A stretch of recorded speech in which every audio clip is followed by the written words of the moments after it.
Gérald Carcenti, merci de nous donner de votre temps. Vous êtes président-directeur général de SAP France et pour vous, c'était important de vous exprimer pendant ce 8 mars à propos des droits des femmes.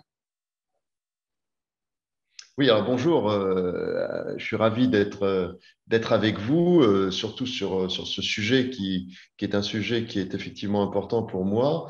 Alors la journée du 8 mars est une journée importante parce que effectivement c'est la journée où on fait une sorte de bilan quoi, finalement de l'année écoulée. On regarde un peu ce qui s'est passé. En même temps, c'est pas pour moi enfin, je veux dire, pour moi, le sujet de la diversité, de l'équilibre homme-femme, c'est un sujet qui est permanent. Donc, il y a une journée probablement où voilà, on se concentre un peu plus, on fait un bilan, ça permet d'alerter aussi ceux qui n'ont pas encore pris conscience de l'importance de ce sujet. Mais évidemment, le sujet ne peut pas se résumer à une journée dans l'année, c'est impossible. Alors justement, dans votre métier, comment est-ce que vous arrivez à concilier cette question des droits des femmes, notamment au niveau d'une égalité salariale, par exemple? Alors, d'abord, il faut se dire que dans notre métier, on est un métier, on est dans une industrie qui n'est pas une industrie très féminisée. La tech, c'est pas le monde le plus féminisé qui existe. Et on travaille beaucoup parce que on a cette conviction profonde et absolument claire que le monde doit être à l'équilibre, on doit avoir une parité. Ce qui m'anime, c'est la conviction que c'est cet équilibre qui va nous permettre d'atteindre la meilleure performance. Et puis en plus, finalement, c'est en ligne avec l'histoire. On a aujourd'hui plus de la moitié de la planète qui est féminine. Ça paraît inconcevable que les femmes ne soient pas représentées comme il faut dans les instances de direction et dans toutes les industries. Donc nous, on travaille évidemment beaucoup pour faire cela et on a fait beaucoup de choses pour faire en sorte que les femmes puissent émerger dans l'entreprise SAP. On a beaucoup travaillé sur les jeunes, enfin le vivier, parce que c'est évident que si on veut rééquilibrer dans l'entreprise, il faut commencer par avoir un équilibre au niveau du vivier, puisque c'est le futur. Les jeunes, c'est le futur. Mais ça ne suffit pas parce que sinon, ça prendrait trop de temps. Il faut que si cette jeunesse doit arriver à maturité pour prendre des postes clés, ça prendrait trop de temps. Donc, on recrute aussi des personnes qui sont dans des postes intermédiaires ou des femmes plus expérimentées, ce qui permet d'avoir un équilibre un peu partout. Évidemment, on a équilibré le COMEX, mais je dirais que c'est la partie la plus facile. Équilibrer le COMEX, je veux dire, il suffit de perdre 2, 3 nominations et on l'équilibre. Le vrai challenge, c'est le management intermédiaire et c'est le vivier en bas pour assurer un futur meilleur. Alors, on dit justement qu'aujourd'hui, il n'y a plus vraiment de plafond de verre, mais il y a un phénomène de perte en ligne, c'est-à-dire qu'on voit quand même se raréfier le nombre de femmes qui arrivent à des postes de responsabilité. Donc, vous parlez d'un travail d'émergence, c'est sans doute au travers de formation et de stimulation dès l'arrivée, on va dire, pour réussir à montrer que c'est faisable. Et puis, ce travail d'égalité au niveau salarial. Quels sont les freins que vous voyez aujourd'hui dans la nouvelle génération lorsque on a des femmes qui se posent encore la question de savoir si elles seront à la hauteur de pouvoir toucher à ces postes à haute responsabilité? Je pense que moi, je crois beaucoup au phénomène d'habitude.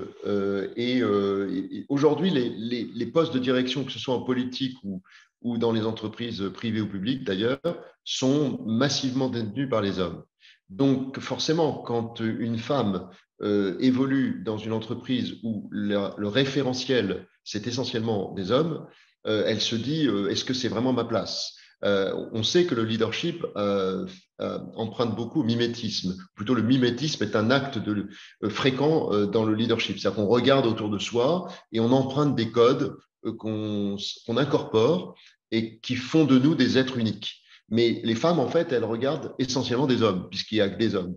Donc, le jour où on aura plus de femmes, les femmes vont pouvoir laisser émerger leur style de management et les codes vont se mélanger pour finalement s'enrichir.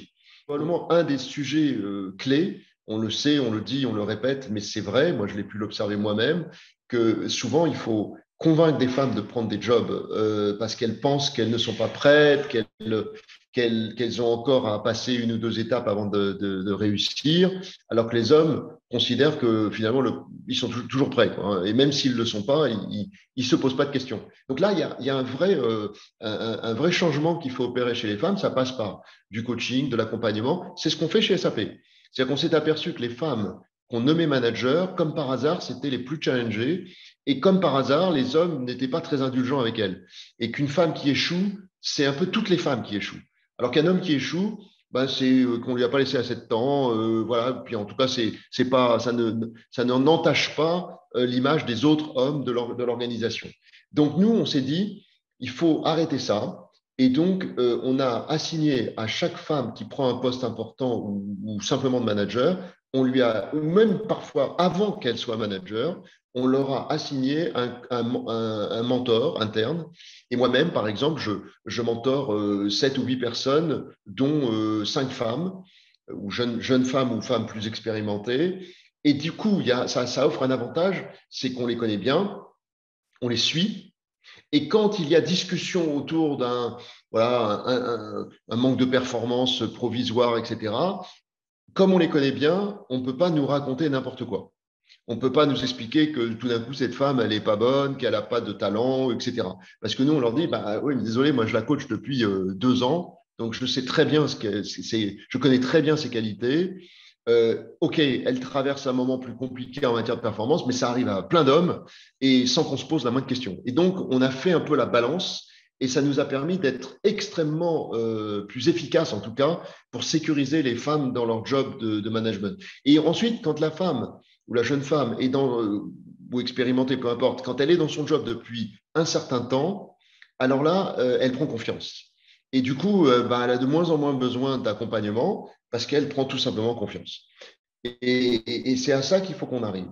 Il faut effectivement éliminer les barrières que sont, par exemple, la différence salariale n'a aucun sens. Aujourd'hui, elle n'en a jamais eu d'ailleurs, au passage, elle n'en a jamais eu, mais encore moins sans doute aujourd'hui qu'avant. Donc voilà, donc il faut essayer de faire en sorte de gommer ces différences le plus possible. En tant que PDG, est-ce que vous imagineriez une succession par une femme? Ah ben oui, tout à fait, bien sûr. C'est même quelque chose qu'on recherche. Alors, on est à nouveau confronté au problème que j'évoquais au tout début, c'est-à-dire que comme notre industrie n'est pas très féminisée, qu'il n'y a pas beaucoup de femmes dans la tech, et en tout cas pas beaucoup de femmes qui ont pu évoluer dans la tech, donc finalement, le vivier de femmes capables de prendre des postes de direction existe, heureusement, il est meilleur qu'il n'a été dans le passé, mais il n'est encore pas au niveau de celui des hommes.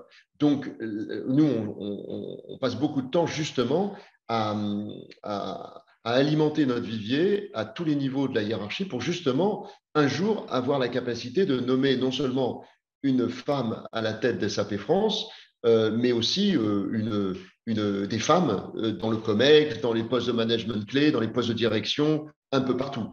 Au passage, au niveau SAP France, SAP Monde, pardon, ce n'est plus le cas aujourd'hui, mais il n'y a pas longtemps, il y avait 2 coprésidents, dont une femme. Merci beaucoup. Une toute dernière question. Est-ce que vous avez envie de dire quelque chose aux hommes qui nous suivent et aux femmes qui nous suivent? Est-ce que le conseil que vous auriez donné à chacun diffère selon le genre? Un mot justement pour terminer cette intervention.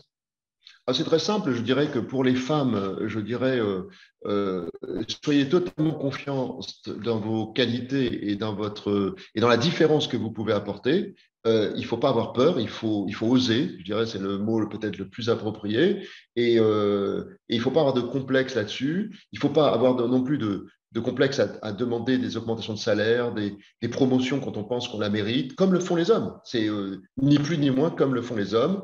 Et pour les hommes, le message sera différent. Le message, ce serait les femmes ne sont pas une menace. Les femmes sont une chance pour nous, hommes. Parce qu'au fond, quand on aura l'équilibre, on sera plus performant.